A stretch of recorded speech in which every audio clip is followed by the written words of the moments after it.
Hello home makers, welcome to my channel. ఇదైతే నా daily routine video అండి. చూసారా, మార్నింగ్ లెగవగానే వర్షం ఫుల్గా పడుతుంది. మా చుట్టూ ఎన్వైర్న్మెంట్ అయితే మాత్రం చాలా బాగుంటుందండి. గ్రీనరీగా మొత్తం చెట్లు, వెస్ట్ గోదావరి కదా, ఫుల్గా చాలా బాగుంటుంది. గ్రీనరీతో చెట్లతో చాలా అందంగా ఉంటుంది అనమాట. ఇంకా మార్నింగ్ లెగవగానే నేను కొంచెం హాట్ వాటర్ తాగేసి మొత్తం ఇల్లంతా క్లీన్ చేసేద్దాంలే అని చెప్పి ఇంకా స్టార్ట్ చేశాను. మా హస్బెండ్, పాప కూడా ఇంకా లెగవలేదు. ఇంకా ఫాస్ట్గా ఇల్లు అయితే క్లీన్ చేయడం స్టార్ట్ చేసేసాను. ఇదైతే బ్యాక్గ్రౌండ్లో రన్ అవుతూ ఉంటుంది. నేను మీ అందరితో ఒక విషయం షేర్ చేసుకోవాలి అనుకుంటున్నాను. మీరైతే రీసెంట్గా న్యూస్ చూసారా? 5 months బేబీ మీద ఎవరో రేప్ అటెంప్ట్ చేశారు అంట. చూసారా అండి, 5 months బేబీ కూడా మన ఇండియాలో, మన రాష్ట్రంలో, ఎక్కడైనా ఈ భూమి మీద కూడా రక్షణ లేకుండా పోయింది. ఇంకా ఆడపిల్లని కన్న తల్లిదండ్రులకి ఎక్కడండి మనం జాగ్రత్తగా, మనం ధైర్యంగా ఎలా ఉండగలం? నాకైతే ఒక పాప పుట్టింది. అమ్మాయి పుట్టింది అంటేనే బాధపడే రోజుల నుంచి భయపడే రోజులకు వచ్చేసాం కదా. మళ్ళీ రీసెంట్గా నంద్యాల జిల్లాలో అంట 8 years బేబీ మీద ఇలాగే రేప్ అటెంప్ట్ చేసేసి వాళ్ళు తెలీదు, ఆ చెరువులో పడేసాము, చేతపడి చేసినట్టు సృష్టించారంట, చెడువులో పడేసినట్టు సృష్టించారంట. ఇంకా పోలీసులకు ఆ పాప ఏమైంది అని జాడ ఇంకా తెలియలేదు. మరి ఆ విషయం, అది కూడా చేసింది ఎవరో తెలుసా? 12 years బాయ్, 15 years బాయ్ అంట. చూసారా ఎంత చిన్నపిల్లలు. ఇప్పుడు వాళ్ళకి ఏదన్నా యాక్ట్ పెట్టి జైల్లో పెట్టాలి, ఏదైనా శిక్షించాలి అన్నా కుదరదు. అలా ఉంది మన గవర్నమెంట్. మళ్ళీ వాళ్ళు తెలివి చూసారా? అంత చిన్న ఏజ్ అని చెప్పి వాళ్ళకి ఇప్పుడు ఏ శిక్ష వేయలేం, కానీ వాళ్ళ తెలివి చూడండి. వాళ్ళు రేప్ చేసినట్టు, వాళ్ళ మీదకి అనుమానం రాకుండా చంపేసినట్టుగా, ఆ చేతబడి చేసినట్టుగా అలా సృష్టిస్తున్నారు. అంత తెలివి ఉంది వాళ్ళకి. సో మన యాక్ట్లు అనేవి ఏజ్ని బట్టి కాకుండా వాళ్ళు బిహేవ్ చేసేదాన్ని బట్టి ఉంటే బాగుంటుంది కదా. ఇంకా ఇల్లు క్లీనింగ్ అయితే అయిపోయిందండి. చూసారా, నీట్గా ఉంది. ఇప్పుడు మనకి ఇంకోటి ఏంటి అంటే, ఇల్లు నీట్గా లేకపోతే మన మైండ్ అనేది స్ట్రెస్డ్గా ఉంటుంది. దానివల్ల మనకి అదో రకంగా ఉండి మనసులో ఆందోళనగా, స్ట్రెస్డ్గా ఫీల్ అవుతాం మనం. అలా కాకుండా ఇల్లు క్లీన్గా ఉంది అంటే ఇంకేం పని లేదు, ప్రశాంతంగా ఉంటుంది. ఇంకా ఇదిగోండి, ఇల్లు అయితే క్లీన్ అయిపోయింది. ఇప్పుడు గిన్నెలు ఒకటి తోమాలి. ఈ గిన్నెలన్నీ అయితే తోమేసాను నీట్గా, కబోర్డ్ అంతా క్లీన్ చేసేసాను. ఇదిగోండి, ఇంకా తర్వాత మధ్యాహ్నం అయితే ఇవి ఉంటాయి కదా, బీన్స్, ఈ కర్రీ వండేద్దాంలే, ఇంకా వెజిటేబుల్స్ ఏం లేవన్నమాట. సో ఈ కర్రీ వండేద్దాంలే అని చెప్పి ఇంక ఇవి నానబెట్టేస్తున్నాను. అంటే ముందే నానబెట్టాలి కదా. ఇవి నానే టైంలోన ఇంకా వాషింగ్ మిషన్లో బట్టలు వేసేద్దాంలే అంటే వాషింగ్ మిషన్లో బట్టలు వేయడం మానేశాను. ఇంకా వర్షాలు పడుతున్నాయి కదా, ఇంకా మనం హ్యాండ్ వాష్ చేస్తే అస్సలు ఆరట్లేదు.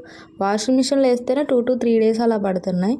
ఇంకా హ్యాండ్ వాష్ చేస్తే ఇంక చెప్పక్కర్లేదు కదా. ఇంకైతే మాత్రం మా హస్బెండ్కి టైం అయిపోతుందంట, ఊరికే గాబరా పెట్టేస్తున్నారు. ఇంక అందుకని చెప్పి దోశలు వేసి ఇచ్చేస్తే ముందు ఆయన పని కంప్లీట్ అయిపోయి ఆయన వెళ్ళిపోతే నేను ఇంకా పని చేసుకోవచ్చులే ప్రశాంతంగా అని చెప్పి ఇంకా ఆయనకి దోశలు వేసి ఇచ్చేస్తున్నాను.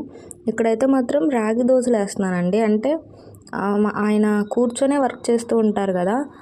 మామూలు బియ్యము వీటితో చేస్తే ఏమంటే ఎక్కువ క్యాలరీస్ కంటెంట్ ఎక్కువ కదా, షుగర్ కంటెంట్. అందుకని చెప్పి రాగులతో దోశ బ్యాటర్ ప్రిపేర్ చేశాను. అది ఎలాగని చెప్పి షార్ట్ పెట్టాను, ఎవరైనా చూడకపోతే ఒకసారి చూడండి. ఇంకా మా హస్బెండ్కి దోశలు వేసి ఇచ్చేసాను. ఆయన అయితే తినేసి ఆఫీస్కి వెళ్ళిపోయారండి. ఇంకా ఆయన వెళ్ళిపోయిన తర్వాత నేను పాపతో కొంచెం ఆడుకొని తర్వాత దానికి బాతింగ్ చేయించేసి టానిక్ చేసేసిన తర్వాత పాప ఒక 1/2 hour అలా పడుకుంటుంది అంతేనండి. మళ్ళీ వెంటనే లేస్తుంది. నాకైతే కొంచెం బాడీకి రెస్ట్ కావాలి, ఎవరైనా ఉంటే బాగుండు అన్నట్టు అనిపిస్తుంది అనమాట. అంటే ఇంకొకళ్ళే కదా హ్యాండిల్ చేయడం, ఇంకా కొంచెం ఎవరైనా హెల్ప్కి ఉంటే బాగుండు, జస్ట్ పాపను చూసుకున్నా బాగుండు, లేకపోతే అమ్మ వాళ్ళ ఇంటికి వెళ్ళిపోదాం అన్నట్టుగా అనిపిస్తుంది. కానీ అక్కడ పాప ఉండలేదు, దోమలు, ఎన్వైర్న్మెంట్ చేంజ్ కదా. ఇంక అందుకని చెప్పి ఈయన కూడా పంపట్లేదు అనమాట. ఈసారి అమ్మ వాళ్ళ ఇంటికి వెళ్ళినప్పుడు అక్కడ వ్లాగ్ అనేది మీకు షేర్ చేస్తానండి, అక్కడ ఎలా ఉంటుంది అని. ఇదిగోండి, మా హస్బెండ్కి అయితే ఇచ్చేస్తున్నాను. ఆయన తినేసి బాగున్నాయని చెప్పారు. తర్వాత ఇంకా కర్రీకి ఇందాక నానబెట్టాను కదా, ఇంకా పాప ఇప్పుడే జస్ట్ పడుకుంది. ఇంకా ఆనియన్స్, టమాటా కట్ చేసేసి ఆ కర్రీ వండేద్దాంలే అని చెప్పి ఇంకా ఆనియన్స్, టమాటా చిన్న చిన్న ముక్కలుగా కట్ చేసుకుంటున్నాను. నా స్టైల్లో ఈ కర్రీ ఎలా వండుతారో చూపిస్తాను రండి. ఒక పక్కన అయితే మాత్రం చారు పెట్టేశాను, చింతపండు చారు. ఇంకొక సైడ్ అయితే మాత్రం కడాయి పెట్టాను. కడాయి పెట్టుకొని కొంచెం ఇందులో ఆయిల్ వేసుకొని తాలింపులు వేసుకోవాలి. తాలింపులు వేసుకున్న తర్వాత కొంచెం వెల్లుల్లి దంచుకొని వెల్లుల్లి వేసుకున్న తర్వాత ఇందాకలో ఆనియన్స్ కట్ చేశాను కదా, ఆనియన్స్ వేసుకొని కొంచెం సాల్ట్ వేసుకొని మగ్గించుకోవాలి. సాల్ట్ వేసుకుంటే తొందరగా మగ్గిపోతాయి అని చెప్పి నేను సాల్ట్ వేస్తాను స్టార్టింగ్. తర్వాత కొంచెం పసుపు వేసి బాగా కలుపుకొని మూత పెట్టేసి మగ్గనివ్వాలి. సాల్ట్ పసుపు ఫస్ట్ వేసేస్తే ఏమంటే సాల్ట్ వేయడం వల్ల ఉల్లిపాయలు తొందరగా మాగిపోతాయి. స్టార్టింగ్ పసుపు ఎందుకు వేయాలి అంటే లాస్ట్లో వేస్తే కూర అంతా పసుపు వాసన వస్తుందని స్టార్టింగే వేయాలి, మా అమ్మ చెప్పింది నాకు. తర్వాత ఇలా మగ్గిపోయినాయి కదా, ఇప్పుడు కట్ చేసుకున్న టమాటాలు కూడా వేసేసి దగ్గరకు అయిపోయినంత వరకు మగ్గనివ్వాలి. బాగా మగ్గిపోయిన తర్వాత మనం నానబెట్టుకున్నాం కదా, నానబెట్టుకున్న వాటిని ఏమంటారు, ఈ టమాటా ఉల్లిపాయ అంతా దగ్గరికి మగ్గిపోయిన తర్వాత కొంచెం కారం వేసుకొని మనం ఆల్రెడీ నానబెట్టిన బీన్స్ ఉన్నాయి కదా అవి కూడా వేసుకొని కొంచెం కలుపుకొని మనకి ఎంత వాటర్ కావాలో అంత వాటర్ పోసుకున్న తర్వాత అవి దగ్గర పడేంత వరకు ఉడికించుకొని కొంచెం కొత్తిమీర చల్లుకొని అయితే నేను దించేస్తానండి. తర్వాత మనం ఇందాకలో చారు పెట్టాం కదా, ఆ చారుకు అయితే మాత్రం తాలింపు పెడదాము. కొంచెము ఆయిల్ వేసి ఆయిల్లో మెంతులు, జీలకర్ర, కొంచెం ఉల్లిపాయ, 2-3 ఇవి ఏంటవి ఎండుమిర్చి వేసి నేనైతే అలా తాలింపు పెడతాను. మా అమ్మ కూడా ఇలాగే పెడుతుంది, కానీ మా ఆయనేమో మీ అమ్మ బాగా పెడుద్ది, నీకు రాదు, నేర్చుకో అంటూ ఉంటాడనమాట. అసలు తాలింపు పట్టలేదు అంటారు. మరి నేను అలాగే పెడతాను, అయినా కూడా మా అమ్మదే బాగుంటుంది. ఒకసారి నేర్చుకోవాలి. ఈసారి మా ఇంటికి వెళ్ళినప్పుడు మా అమ్మ పెట్టింది ఎలా పెట్టింది అని చెప్పి మీకు వీడియో తీసి చూపిస్తాను. ఇంకా కరివేపాకు వేసి తాలింపు అయిన తర్వాత చారు అందులో పోసేసుకోవడమేనండి, అంతే. చింతపండు చారు.